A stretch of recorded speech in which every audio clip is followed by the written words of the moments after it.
I never realized how much life was passing me by until one weekend changed everything. My family had always been busy. Mom was juggling work-from-home deadlines, Dad had endless Zoom meetings, and my younger brother, Leo, spent almost every waking hour glued to his phone or gaming console.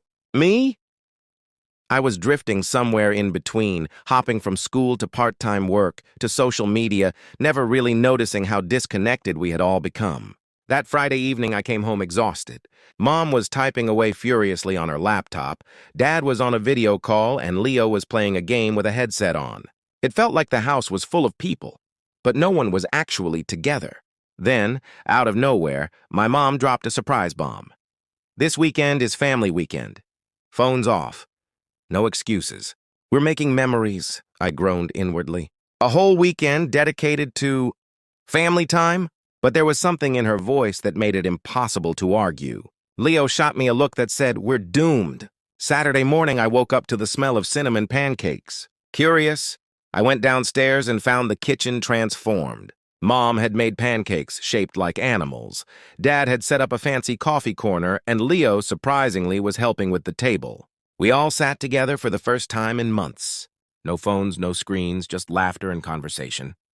Mom asked, "Remember last Christmas when you two tried to make pancakes and nearly set the kitchen on fire?" Leo grinned. "Hey, at least this time it wasn't me." I laughed harder than I had in weeks. That breakfast wasn't just about food. It was a reminder that happiness often lives in small, shared moments. After breakfast, Mom announced a family adventure. None of us knew what that meant, but we piled into the car anyway. Dad drove while Leo and I bickered over music, only to be interrupted by Mom, who had already curated a playlist full of songs we all loved. Classics, pop hits, and even a few obscure gems none of us had heard before. We drove without a destination in mind. It didn't matter where we were going, just being together felt different. Eventually, we found a small, hidden lake on the outskirts of town. The sun was golden, reflecting off the water in a way that made everything feel magical. Mom suggested a picnic, and Dad unpacked everything with precision, a blanket, snacks, and even a portable speaker for music.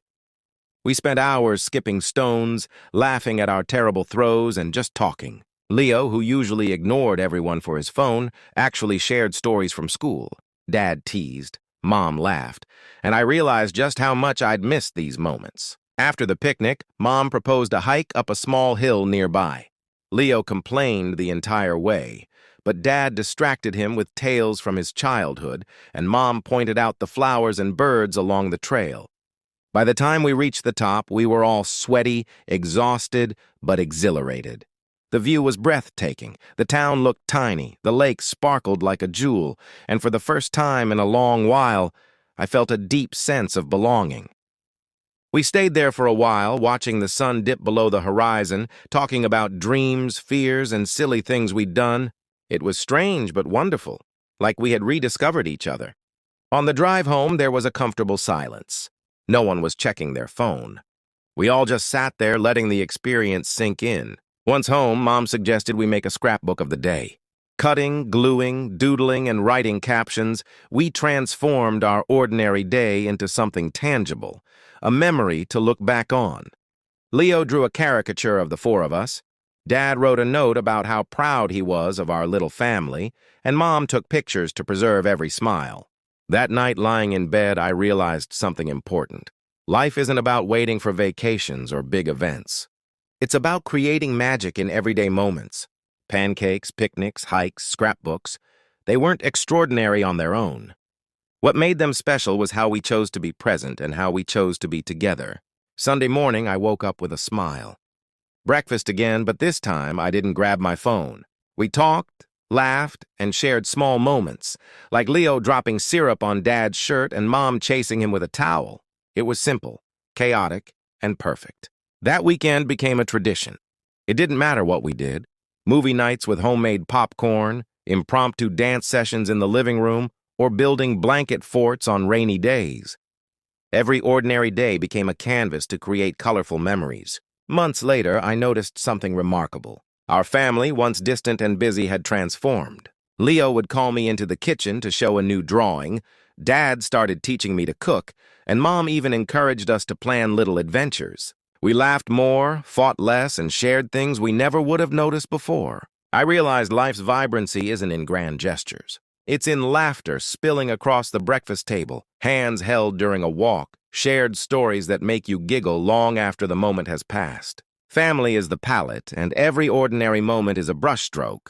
Together, we paint a masterpiece. One rainy afternoon, we decided to play board games. It started as a simple competition, but quickly devolved into chaos. Dice flew, cards scattered, and we laughed until our stomachs hurt. By the end, no one remembered who won. What mattered was the shared joy, the unfiltered, unplanned happiness. Another time, we went camping in our backyard. Mom set up a tent, Dad built a small fire pit, and Leo insisted on bringing his speaker for music. That night, we roasted marshmallows, told ghost stories, and stargazed. The world felt big and magical, yet comforting, all at once. Through these moments, I learned something profound. Happiness isn't bought, planned, or scheduled. It's created, and the best place to create it? With family.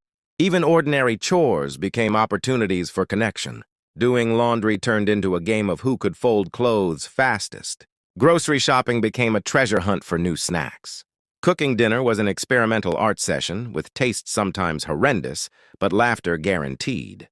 We started capturing these moments in a shared journal, writing down jokes, little victories, and reflections. Years from now, we'll look back and realize that the ordinary days we thought were mundane were actually extraordinary. Life's vibrancy doesn't come from perfection. It comes from connection, from presence, from shared experiences. Pancakes, hikes, scrapbooks, blanket forts. They are symbols of something deeper, love, attention, and time invested in each other. Sometimes friends would ask me how our family changed so much.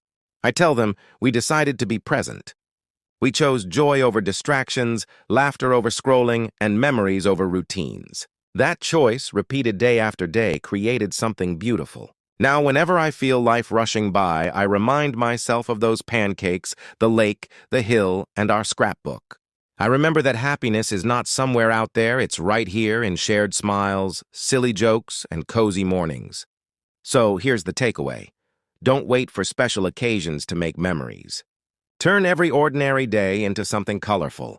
Dance in the kitchen, explore nearby parks, create little rituals, take photos, write notes, and above all, spend time with the people who matter most. Because in the end, life is not about achieving milestones, it's about experiencing moments. Moments with family, moments filled with laughter, love, and presence. Moments that, when pieced together, form the masterpiece of a vibrant life.